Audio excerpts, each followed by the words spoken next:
A menudo escuchamos que el mundo no para de cambiar, y en realidad las dinámicas económicas, los enfoques culturales y hasta las creencias se transforman con el paso del tiempo e inciden en nuestro día a día.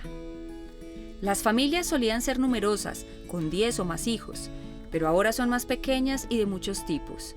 Las hay tradicionales con padre, madre e hijos, de parejas sin hijos, monoparentales o lo que conocemos como cabeza de hogar, adoptivas, homoparentales y hasta multiespecie. Sin embargo, la familia sigue siendo el espacio social en el que obtenemos recursos emocionales, protección y cuidado, aunque por supuesto hay excepciones y en ese caso los límites son necesarios.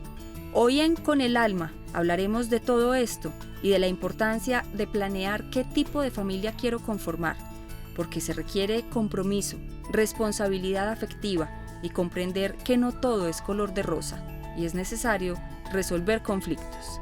Bienvenidos a Con el Alma, un espacio que hace parte del programa Salud para el Alma de la Gobernación de Antioquia, cuyo objetivo es el cuidado del cuerpo y la mente, considerando la salud en su dimensión más integral, que promueve acciones para vivir con bienestar, para relacionarnos a plenitud con los otros y para reafirmar el valor de la vida.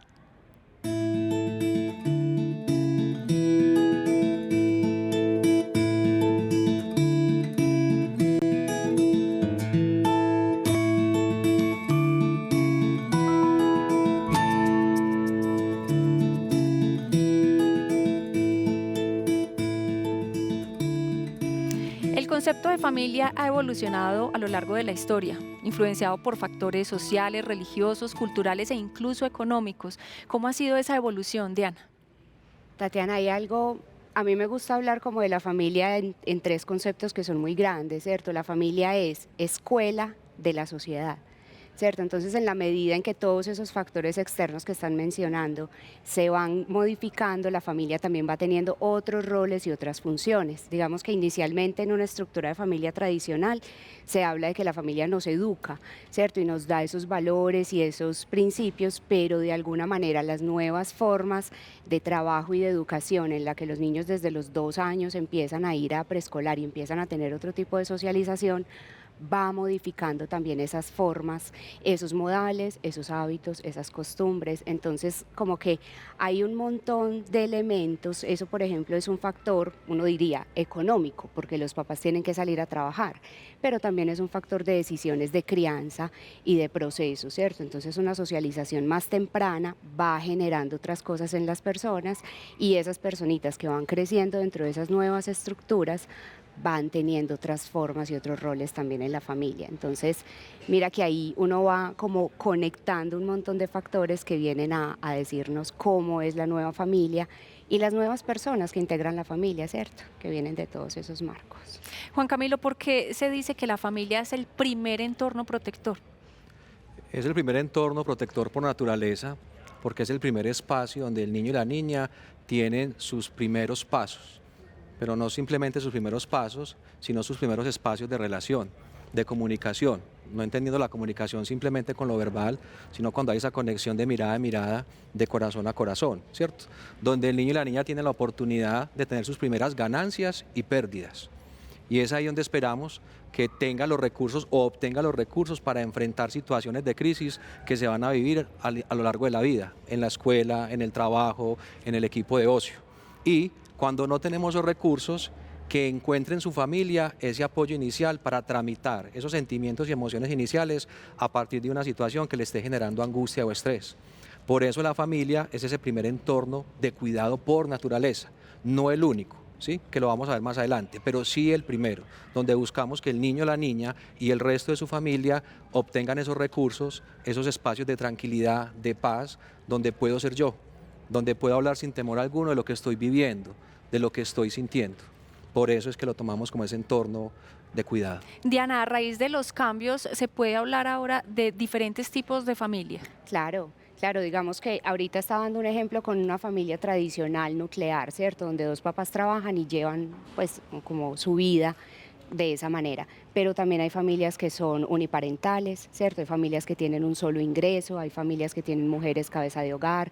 En pandemia se hizo muy evidente ese asunto de la familia reconstituida, ¿cierto? Que es como que tuvimos que dejar muchas veces el lugar de residencia e irnos a hospedar o empezar a habitar con primos, con tíos, con abuelos, con hermanos.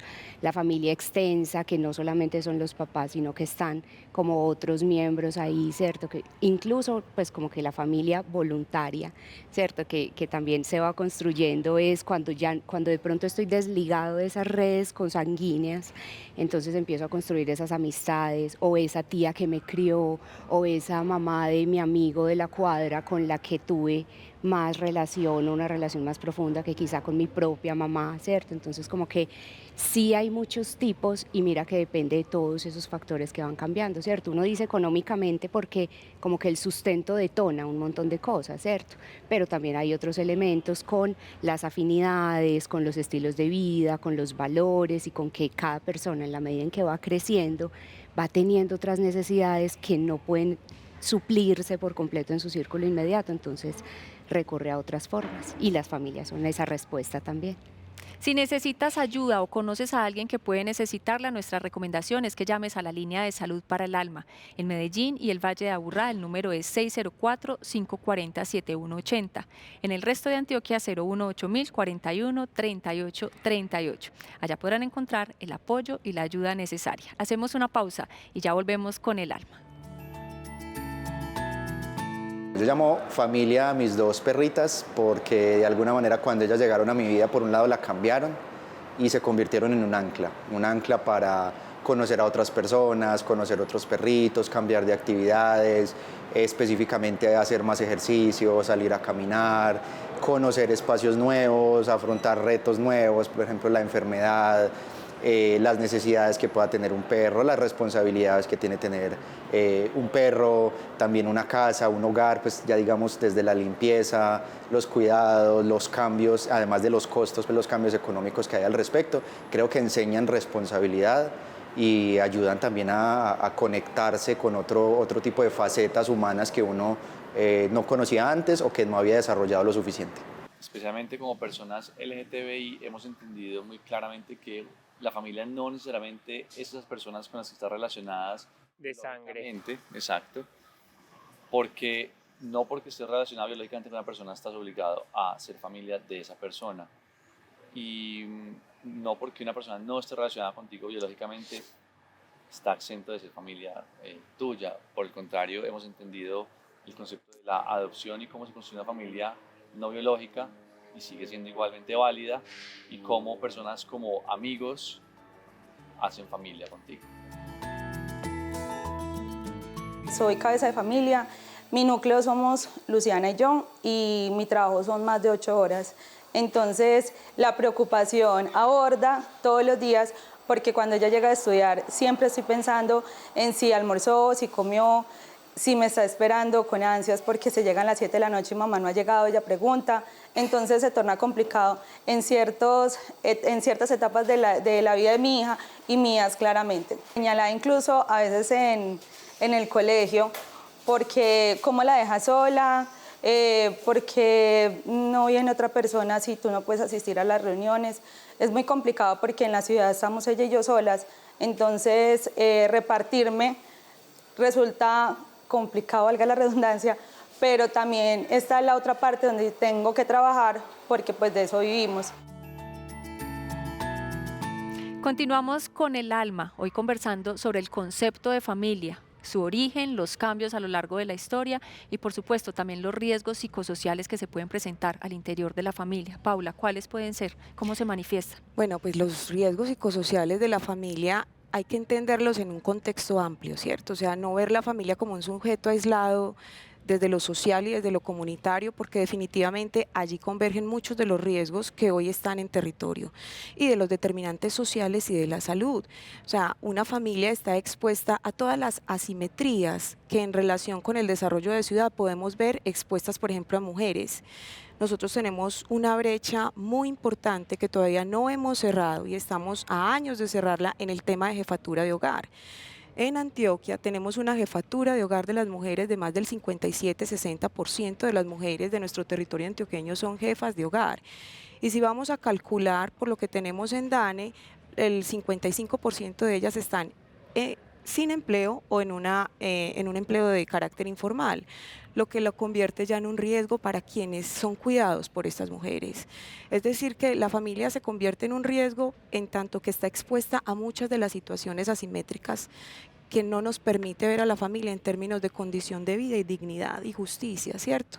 O sea, ¿cómo se puede sentir una mamá que además de tener que establecer un cuidado, ser proveedora, asistir alimentariamente a sus hijos, todo lo que implica la economía del cuidado, también tiene que cuidar de otros y de otras? Entonces yo creo que es clave políticas de ciudad que cuiden nuestras familias, que sean entornos protectores para las familias, para que desde allí podamos verlo, no como un término de lo individual, sino como una construcción de ciudadanía, porque aquí lo que tenemos que pensar es cómo cerramos brechas, ¿cierto? También estamos entendiendo que si las mujeres cuidan un 31% de las horas de la semana, los hombres lo hacen 11 horas y las mujeres 31 horas. Y son las que más ejercen el tema del cuidado. Entonces aquí es donde estamos viendo todas las asimetrías y eso termina afectando obviamente el riesgo niños, niñas, adolescentes y adultos mayores que están al cuidado de esos grupos familiares. Entonces ese es un riesgo y es un riesgo altísimo. Wilmar, desde los imaginarios hemos tendido a idealizar de alguna manera la familia o también a simplificarla como el origen de todo lo bueno o de todo lo malo. Claro, una de las dificultades que nos encontramos es que nos han vendido el cuento, por decirlo de alguna manera, de que las familias tienen que ser amor, vida, armonía, tranquilidad, serenidad. Y lo que evidenciamos en nuestra cotidianidad es que no necesariamente eso sucede y no está mal. En nuestros hogares a veces hay conflictos, hay algunos enfrentamientos y encuentros, que eso es lo que nos permite a nosotros una cosa maravillosa que hace la familia y es aceptar y vivir con el otro. De hecho, muchas de las dificultades que se dan en la familia tienen que ver con que tenemos unas expectativas de que fuera un jardín del Edén, un jardín de maravillas, y por eso entonces las personas cuando empiezan su convivencia tienen poca tolerancia a la frustración. Con los hijos vivimos como si los hijos siempre fueran a ser unos niños perfectos y que nunca van a ser pataleta y que nunca van a tener cosas que nos frustren. Entonces, frente a esas altas expectativas que nos hemos generado con lo familiar, pues a veces la vida real nos estrellamos con esa vida real y eso nos impide que podamos realmente disfrutar lo que es la vida familiar, que no necesariamente está anclada a situaciones placenteras, para nada, sino a una construcción que hacemos, un poco en línea con lo que decía Juan Camilo. Es nuestro primer entorno protector, es nuestro primer espacio, nuestra primera escuela, pero ese trasegar de lo familiar no necesariamente va a ser color de rosa, sino que implica el entrenamiento en diferentes habilidades que nos permiten vivir mejor: tolerancia, paciencia, comunicación, que se construye en la cotidianidad, no de manera perfecta, ¿no? Como muchos aquí hemos escuchado. Ni espontánea. Exactamente, nadie nos da un manual para ser familia, ojalá existiera, sino que es una experiencia que construimos día a día. Y sabes que creo que es importante considerar ahí que, claro, como absorbe todos esos elementos del contexto y a la vez los procesa y los replica, entonces asuntos, por ejemplo, como los cambios generacionales, ¿cierto? Las brechas que vemos ahora con cómo es la forma de ver el mundo y cuáles son los proyectos de vida de los chicos. Pues si yo digo chicos, pues porque hablo como de 20 hacia abajo, que suelen ser como mis estudiantes, y ahí hay un montón de factores que a ellos les están cambiando sus formas y eso riñe con las estructuras normales de la familia, ¿cierto? Entonces, si quiero o no quiero un trabajo, si quiero o no quiero un esposo, incluso los asuntos de género también, ¿cierto? Porque están las familias homoparentales y están todas estas nuevas formas que están adoptando los chicos, bueno, no tan nuevas, pero como que en esas definiciones de la personalidad, de la sexualidad, del lugar que ocupo en el mundo, de la identidad, de lo que quiero ser, todo eso que las nuevas generaciones están evidenciando muchísimo, también va a detonar otros tipos de familia, la familia multiespecie. Soy yo con mi mascota. Eso es una cosa como que hace parte de una nueva corriente también a veces de humanización, a veces de antropomorfización, creo que es el concepto también, pero mira que son como esas nuevas prácticas que van dictando también cómo es esa célula. Y van detonando esos cambios. Total, claro. Y la familia los absorbe, los procesa y los replica, con fricción o con transformación o con luchas, porque las cantaletas de los papás, el asunto de uno estar pegado de un Y computador. los cambios que, no son inmediatos tampoco. Total, Will. total. Sí, otra de las cosas que pasa con lo familiar es que tendemos a echarle la culpa de todos los males de la sociedad, ¿cierto? Es como, si está lloviendo es por culpa de la familia, ¿cierto? Si está pasando esto con la buena es por culpa de la familia.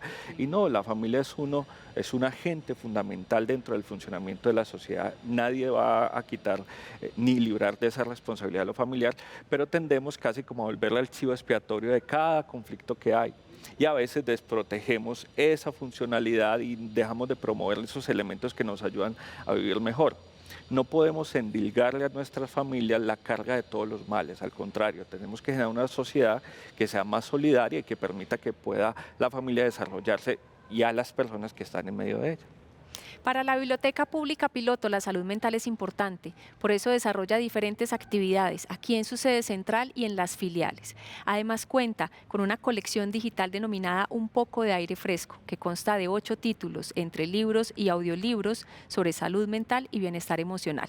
Allí podrán encontrar herramientas para aprender a gestionar un duelo, para entender la depresión y para aprender a gestionar mejor en general las emociones. Es importante planear la familia, ya que el desarrollo de los niños y de los integrantes se torna complicado cuando no hay un trabajo en equipo. Cuando Cami y yo estábamos construyendo familia, obviamente habían como unos macrotemas que Cami y yo hablamos antes de y sabíamos que estábamos como en el mismo nivel o estábamos como en la misma sintonía. Es decir, Cami y yo cuando empezamos hablamos de matrimonio, sí, nos queríamos casar, sí, queríamos tener hijos. Habían como todo lo que son esos macrotemas que para Cami y para mí eran importantes, pues ambos los chuleábamos. Entonces, siento que cuando uno está construyendo familia es importante que estemos en la misma sintonía. Por ejemplo, ha pasado a familias que ella quiere tener hijos, pero él no quiere tener hijos, entonces se acaba un matrimonio porque no están en la misma sintonía. Entonces, siento que es importante que esos macrotemas estén chuleados, por así decirlo. Y bueno, nosotros gracias a Dios coincidimos en toda la planeación familiar. En este momento somos 4, o sea, somos Cami y yo, Hugo y Mafe. Hugo y Mafe son los 2 perros. Y Mafe la Rottweiler. Exacto, los 2 son adoptados. Y Francesca, que es nuestra hija futura hipotética real, está en proceso de adopción y yo creería que a mitad de año, el otro año, podríamos tener bebé a bordo. Continuamos conversando con el alma, hoy sobre el concepto de familia, su evolución, sus cambios y por supuesto también todo lo que implica para la sociedad el concepto. ¿Por qué es importante, Juan Camilo, hablar del involucramiento parental o de los cuidadores? Y me gustaría que usted hiciera la claridad sobre lo que entendemos por parental. Claro que sí. Involucramiento parental es el arte de comprometerme, el arte de comprometerse con la vida, con mi vida y con la vida de los otros. Es más allá de esa simple pregunta, cuando llegamos del colegio, el niño a la niña, la pregunta más clara que tenemos es ¿cuál? ¿Cómo le fue? ¿Cierto? Y esperamos que nos den la respuesta natural. Bien, pare de contar, ¿cierto? Involucramiento parental busca eso, que tengamos esa relación directa con esa otra personita, hijo o hija, con mi pareja o con mi padre o abuelo que estén viviendo con nosotros, porque hay algo importante acá. El involucramiento parental no solo encierra la relación de papá e hijos, sino que abarca a todo el conjunto de familia. O sea, todos los miembros hacemos parte de ese involucramiento parental, de ese compromiso a la vida. Entonces, es por eso que estamos trabajando en este espacio y en este proceso, donde el niño, la niña, el adolescente, el joven, el adulto mayor tenga la oportunidad de expresar lo que estoy viviendo, lo que estoy sintiendo, lo que me parece que está ocurriendo. Y obviamente donde podamos permitir, no por medio de la condición, sino por medio de la pregunta, no por medio del sometimiento, sino por medio de la participación y la decisión entre todos, podamos hablar de temas que nos generan conflicto, que nos pueden generar angustia o que nos estén generando, por el contrario, un gusto o una afectación positiva. Ese es el involucramiento parental. ¿Y qué pasa cuando no se da ese involucramiento parental o cuando no existe? Ese involucramiento parental muestra hoy lo que estamos viendo, niñas y niños en escuelas con muchos vacíos, buscando maneras y espacios donde expresar esos vacíos que tienen de casa. Cuando el niño entra a la casa, simplemente el adulto le pregunta cómo le fue y tiene con la respuesta bien, el niño empieza a tramitar emociones y sentimientos, en su gran mayoría negativos, en otros espacios. El niño que sufre de aislamiento, por ejemplo, que se encierra en su habitación todo el día, el niño que está adicto a la pornografía como tal, o en otras adicciones como el consumo, por falta de ¿qué? De ese involucramiento, donde yo cuento con mi papá, cuento con mi abuelo, cuento con mi mamá, no solamente para ganar notas, sino también para expresarle lo mal que me siento, lo difícil que ha sido para mí no entrar al equipo de baloncesto al colegio. Eso es, digamos, los resultados más dicientes de la falta de involucramiento parental. ¿Qué elementos, Wilmar, son necesarios para una familia saludable en el concepto extendido de la palabra familia? Bueno, hay varios elementos. Lo primero es entender que la familia debe partir de una elección. Me explico. Todos somos seres familiares porque todos nacimos en una familia. Nuestra primera condición como seres humanos es ser hijos, ¿cierto? Ninguno de acá brotó de la tierra, por decirlo de alguna manera. Todos somos hijos, pero ya el futuro que yo construyo, sí soy responsable de hacerlo. A veces nosotros tomamos las decisiones por automatismos, por aquello que nosotros nos ha programado la sociedad diciendo, entonces tienes que hacer esto, te casas o no te casas, tienes hijos, si no los tienes. Entonces es como si fuera un ciclo, como una secuencia universal que todo el mundo debería cumplir. Entonces lo primero es, cuando uno está en este tema de realizar familia, que lo prepare, que lo piense, que se revise a sí mismo, si en verdad eso hace parte, hay una palabra que me gusta mucho, de su vocación, o sea, realmente lo quieres vivir, quieres esa experiencia, y si la quieres hacer, ¿con quién y de qué manera? Porque siempre que hablamos de formar familia, estamos hablando de vivir con otros, y el hecho de vivir con otros, yo ya tengo no solamente que cuidarme a mí, sino que tengo que entender que si me involucro en una familia soy cuidador de otro. Entonces ese es otro elemento, el cuidado de aquellos que viven conmigo. Y en ese cuidado hay como varios elementos que son pues, de lo cotidiano.